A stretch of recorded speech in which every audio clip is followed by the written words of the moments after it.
एगो बासुकी नाग के आदेश देने के तनी कस के जकड़ के करके तू बांध लो, काहे कि बरात हम चले खुले ना पाए।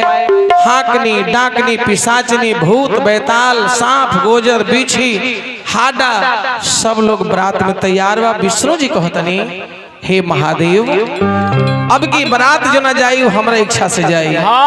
विष्णु वस भी हसी तवे बोले सकल दिशराज,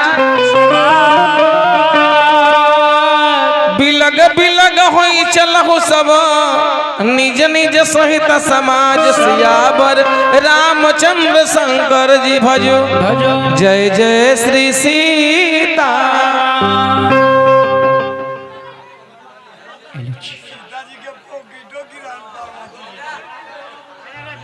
भगवान भोलेदानी मृग छाला पहन के चंदन लगा के भभूत रमा के होके अपना ठीक बसहा बैल के लगे चलो तनी काहे कि उनकर सोमो उहे है, सफारी उहे है, मारुति उहे है, गाड़ी उहे है। अपना बसहा बैल के लगे बरात के तैयारी कर रहल बनी।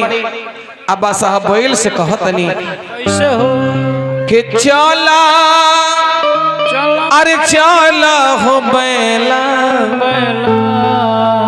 अब विवाह करके। महादेव के बरात सज के तैयार हो रहा है। जिन्हें बरात में चलना है खूब श्रद्धा से आप लोग भी बराती की तैयारी कर लिया जाए। और भोलेनाथ बरात लेकर के राजा हिमांचल हिमगिरी मैना का राजा जहां दुल्हे राजा के स्वागत में लगे हैं, अब बरात लेके चलने की तैयारी कर रहे हैं। बाबुआ रे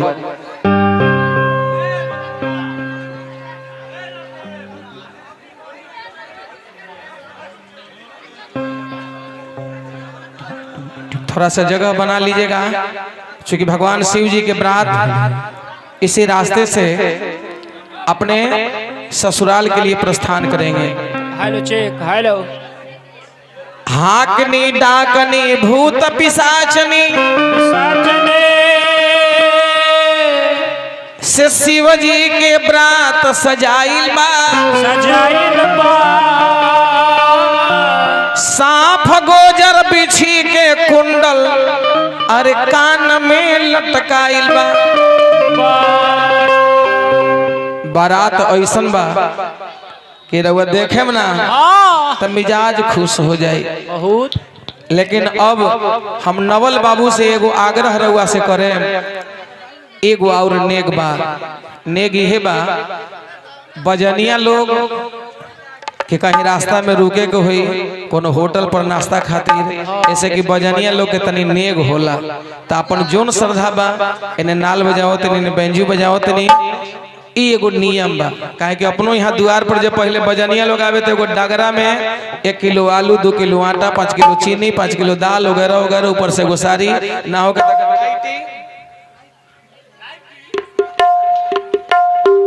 तो वो तरे इन्नी एगो हो अपना श्रद्धा से इन्हें नाल बजाओ तनी, लोग झाल बजाओ तनी, इन्हें बेंजू बजाओ तनी। जे श्रद्धा बा ई ना उमें डिमांड ना हो, काहे कि ई लोग के नेग हो तबे लोग बजाई। बरखा तू हूँ आवो चल तो।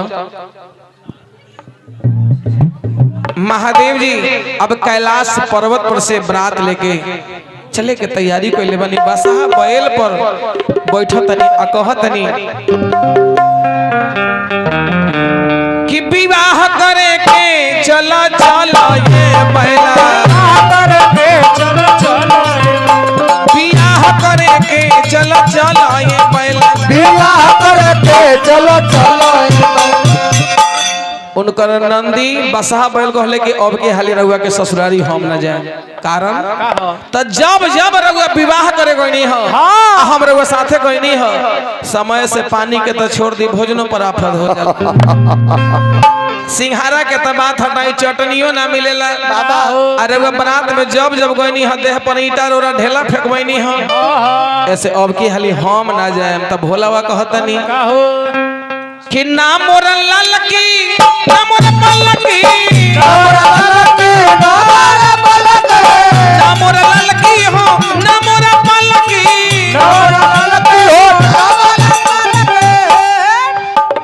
लोग के जोन श्रद्धा हुई बूढ़ा बापोइल पर बियाह करे के चलो चलो ये बैला बैल पर बियाह करे के चलो चलो हे बैल विवाह करे के बोलवाली नवनीत जी नवल बाबू के सुपुत्र अगर मेरी आवाज सुनते हैं तो हम भी अपना बउआ के दिन दर्शन करना चाहेंगे। नवनीत जी अगर हैं यहाँ पे तो थोड़ा सा आ जाइए और बजानिया लोग के तनी कुछ देवे के होई। चलिए आज कितना हमने के भाग्यशाली बनी। भगवान भोलेदानी से प्रार्थना करें कि हमारे नवनीत जी पर महादेव के आशीर्वाद खास करके हमारे नवल भाई जितना श्रद्धा से स्नेह पूजा पाठ में लगा के रहतनी हे महादेव दया दृष्टि रहो बनौले रही तनी बजानिए लोग प्यार से तनी बजाओ आ नवनीत बाबू के तनी आशीर्वाद अपना तरफ से दे दो कि एकदम फुलत फुलत रही है। खुश रही भगवान बनौले जल्दी बियाह होके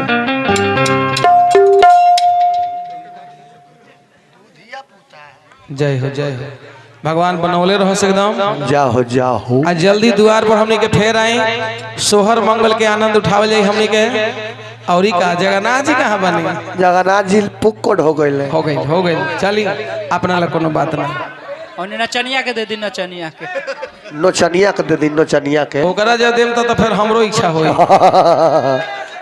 बाकी अपन बबुआ से तो हम कैसे कुछ ब्याह जी के देव तो हमारियों का फिर इच्छा हो जाएगी। चल तनी महादेव के दर्शन कर दे जाओ एक बार तनी प्रेम से दोनों हाथ सब लोग उठा लीजिए दोनों हाथ महादेव जी का दर्शन करना है। बोलिए शंकर भगवान की और कस के जितना कस के जोर लगाए काल कंटक दुख विपद जौन हो सब बहुत दूर भाग जाएगी। जितना कस के जोर लगा बोलिए शंकर भगवान की जय।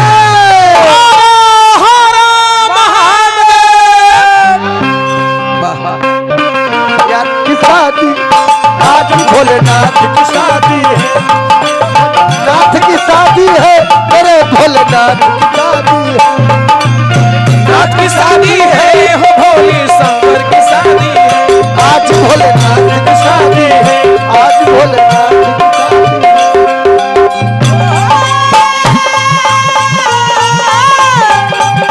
लगता है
बाबू के कृपा से कुछ बारात एक दूगो आ गया है, कुछ लोग अभी पीछे हैं। मुकुट तो छोड़ दले हो 3 घंटा टाइम दीजिए और चीज में। अब आई बड़ा ही श्रद्धा के साथ, बड़ा ही सुंदर भगवान भोले दानी सांप गोजर बीछी हाडा सब के लेके जब चलत नहीं जौना राह से बारात निकलल बा, लोग कहले कि बारात ना हो विपत आ गई कि भूतवा परेतवा के भैया हो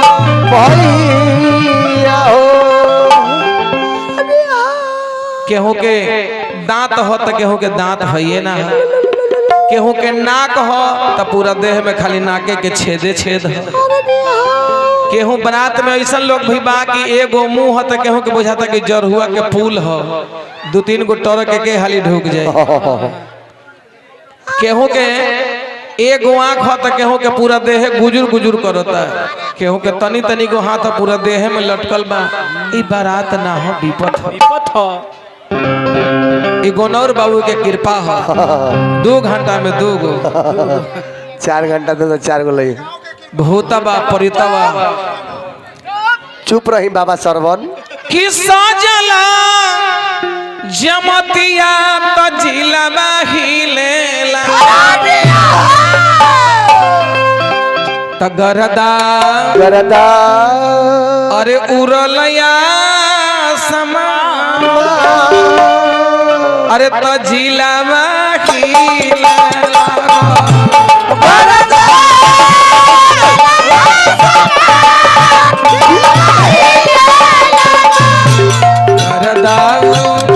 रलया समा जिलवा हिलेला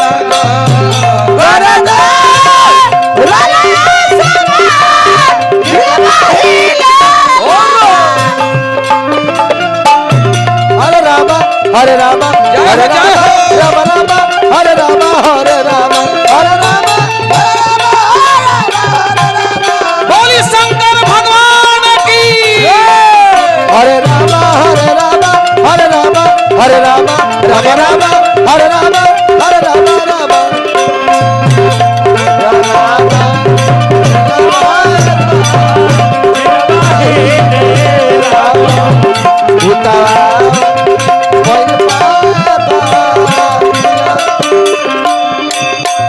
भूत बोए तालावा से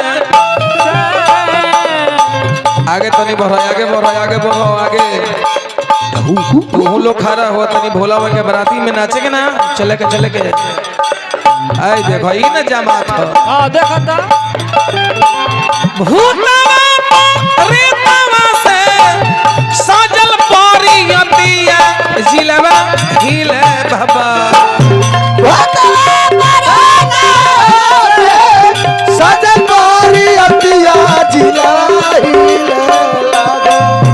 नागबा छोरतबा फुफुकार जिलवा हिले लगो नागबा छोरतबा फुफुकार जिलवा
मन दुएरा। बोलिए शंकर भगवान की।